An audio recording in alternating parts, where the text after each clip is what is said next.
இயேசுவிலே பிரியமான சகோதர சகோதரிகளே, உங்கள் எல்லோருக்கும் ஆண்டவராகிய இயேசு கிறிஸ்துவின் பெயரால் காலை வணக்கங்கள் மற்றும் வாழ்த்துக்கள். நான் உங்கள் அகஸ்டின் வேதியர். இன்று ஜனவரி மாதம் 14ஆம் தேதி 2026ஆம் ஆண்டு. ஆண்டவரின் மடியில் 5 நிமிடங்கள். இன்றைய திருப்பாடல் நல்ல ஒரு விஷயத்தை நமக்கு சொல்லுகிறது. திருப்பாடல் 40. பலிகளையும் காணிக்கைகளையும் நீர் விரும்பவில்லை, எரி பலியையும் பாவம் போக்கும் பலியையும் நீர் கேட்கவில்லை. ஆனால் என் செவிகள் திறக்கும்படி செய்தீர். என் காதுகள் நீங்க திறந்து விட்டீங்க. உங்களுடைய வார்த்தையை நான் கேட்டா போதும், அதன்படி வாழ்ந்தா போதும். எந்த பழியும் ஆண்டவருக்கு தேவை கிடையாது. இவ்வளவு ஒரு அற்புதமான வார்த்தை பாருங்க.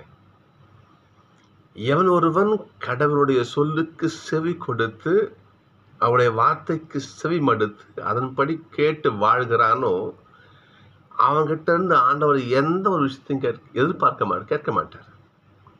பழியையோ காணிக்கையோ பாவம் போக்கும் பழியோ எரி பழியோ எதுவும் அவசியம் கிடையாது. என் வார்த்தையை நீ கேட்டு அதற்கு பணிந்து நான் காட்டும் பாதையில் நடந்தா போதும். வேற எதுவும் எனக்கு வேண்டாம். அதை பற்றி அதை செய்யல பாருங்க. கடவுளுடைய வார்த்தையை கேட்டாங்க, ஆதாமேவாள் கேட்டாங்க, அதில் பணிஞ்சு வாழல, கீழ்ப்படியில, அப்படி வார்த்தையை மீறி நடந்தாங்க. ஆபிரகாம் அவனுடைய வார்த்தையை கேட்டார், பணிந்தார், நம்பிக்கையின் தந்தையாக வாழ்ந்தார். மோசே ஆண்டவருடைய வார்த்தையை கேட்டார், பணிந்தார், எகிப்து நாட்டையே கதிகலங்க செய்தார். அந்த வரிசையில் சொல்லலாம். முதல் இறைவாக்கினர் சாமுவேல். அண்ணாவுடைய மகன் எல்கனாவுடைய மகன் கடவுளுடைய வார்த்தையை கேட்க குரு ஏலி உதவி செய்ய பாருங்க பார்ப்போம். ஆண்டவர் ஏலி, சாமுவேல் சின்ன பையன், ஆண்டவர் கூப்பிட்றாரு, சாமுவேல் கண்டுபிடிக்க முடியல. ஏலி சொல்றாரு, கடவுள் தான் உங்களை கூப்பிட்றாரு, எப்பா சாமுவேல், இனிமே அந்த குரல் கேட்டா ஆண்டவரே பேசும், அடியவன் நான் கேட்கிறேன்னு சொல்லு. அதே மாதிரி சொல்றாரு. ஆண்டவருடைய வார்த்தையை சாமுவேல் எப்ப கேட்க ஆரம்பித்தாரோ அப்போது இருக்கின்ற ஆண்டவருடைய ஆசீர்வாதத்தை பாருங்க. முதல் வாசகம் பாருங்க பார்ப்போம். சாமுவேல் வளர்ந்தான், ஆண்டவர் அவனோடு இருந்தார். சாமுவேலது வார்த்தை எதுவும் தரையில் விழவில்லை. சாமுவேலுடைய வார்த்தையை கடவுள் உறுதிப்படுத்தினார். இன்னும் பாருங்க பார்ப்போம்.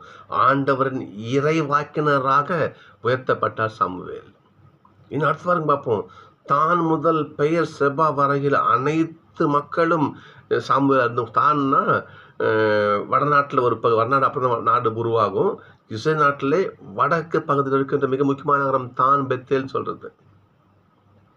அது சாலமோன் காலத்துக்கு பிறகு தான் பெத்தேல் ஜெரொபோவாம் கோயில் கட்டுவார், அந்நிய தெய்வத்துக்கு கோயில் கட்டுவார். தான் வடநாட்டில் மிக முக்கியமான நகரம் தான். பெயர்சபா என்பது தென்னாட்டில் இருக்கிற மிக யூதா நகரம் முக்கியமான நகரம் பெயர்சபா. நாம சொல்றோம் இல்லையா, காஷ்மீர் கன்னியாகுமரி, அந்த மாதிரி இஸ்ரேல் நாட்டிலே தான் என்பது பேசும்போது அந்த மூலை இந்த மூலை ஆக இஸ்ரேல் நாடு முழுமைக்கும் உரியவராக சாமுவேலை ஆண்டவர் உயர்த்தினார். சர்களே, கடவுளுடைய வார்த்தையை கேட்பதனால எப்பேற்பட்ட பாக்கியம் பாருங்க, எப்பேற்பட்ட ஆசீர்வாதம் பாருங்க நமக்கு கிடைக்குது பாருங்க. ஏன் ஆண்டோடைய வார்த்தையை கேட்டு அவருக்கு பின்னாடி பயணிக்கிறானோ அவன் ஆண்டோட ஆசீர்வாதத்தில் மூழ்கி இருப்பான்.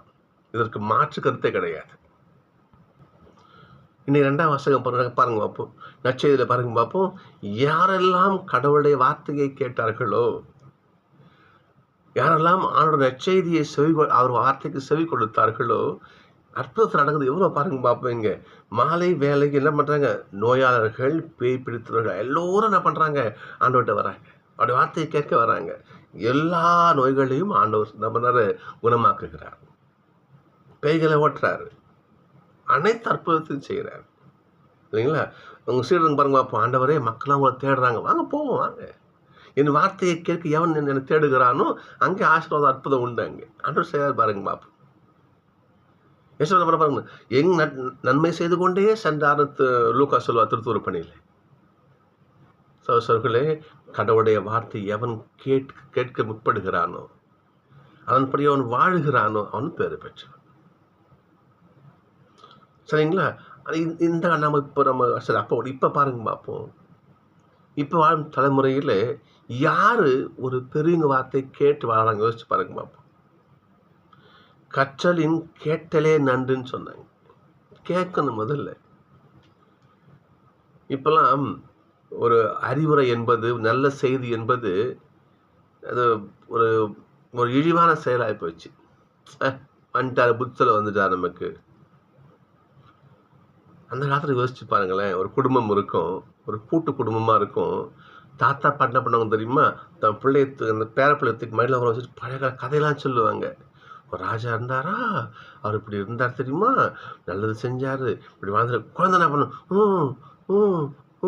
குழந்தை கேட்குங்க. நல்லா யோசிச்சு பாருங்க. எப்பொழுது ஒரு தலைமுறை மூத்தோர் சொல்லை கேட்கின்ற நிலையில் இருந்ததோ அந்த தலைமுறை தான் வாழ்ந்தது. நான் சொல்ல உண்மையா போய் யோசிச்சு பாருங்க பார்ப்போம். நல்ல வார்த்தைக்கு எவன் செவி கொடுக்கிறானோ அவன் தான் வாழ்ந்தான். அவன் தான் வாழ்க்கையில் எங்கோ மேலே போய் நின்றான். மூத்தோர் சொல் எப்போது கேட்கிறது என்பதை எப்போது அழிந்ததோ, நானே புத்திசாலி, எனக்கு யாரும் புத்தி சொல்ல வேண்டிய அவசியம் கிடையாது, யார் சொன்னா கேட்க வேண்டிய அவசியம் கிடையாது, எனக்கு நானா ராஜா, நானே மந்திரி என்று எவன் மூத்தோர் சொல்லை விட்டு தள்ளி விடுகிறானோ அவன் வாழ்க்கை எப்படி சிந்திச்சு பாருங்க பாப்பா. சகோதரர்களே, கற்றலின் கேட்டலே நன்று. எப்பொருள் யார் யார் வாய் கேட்கணும்னு என் பெரியவங்க சொன்னாங்க. கேட்கணும், அதாவது நல்ல பொருள் எடுத்துக்கணும். நல்ல விஷயம் சொன்னா கேட்கணும். நல்ல விஷயத்தை எடுத்து எவன் செயல்படுத்துகிறான வாழ்க்கையில அவன் அவனோட ஆசீர்வாதத்தை பெறுவான். சிந்தித்து பார்ப்போம். சாமுவேலை போல, அபிரகாமை போல, மோசேவை போல ஆண்டுடைய வார்த்தைக்கு செவி கொடுக்கும் பிள்ளைகளா நாம, இல்லை என்றால் ஆண்டுடைய வார்த்தையை, மூத்தோர் வார்த்தையை, நல்லோர் வார்த்தையை புறக்கணிக்கும் பிள்ளையா நாம. அவருடைய வார்த்தையை கேட்டால் நமக்கு ஆசீர்வாதம், புறக்கணித்தால் ஆசீர்வாதம் இல்லை. எது நமக்கு தேவை? முடிவு செய்வோம். நான் சந்திப்பேன்.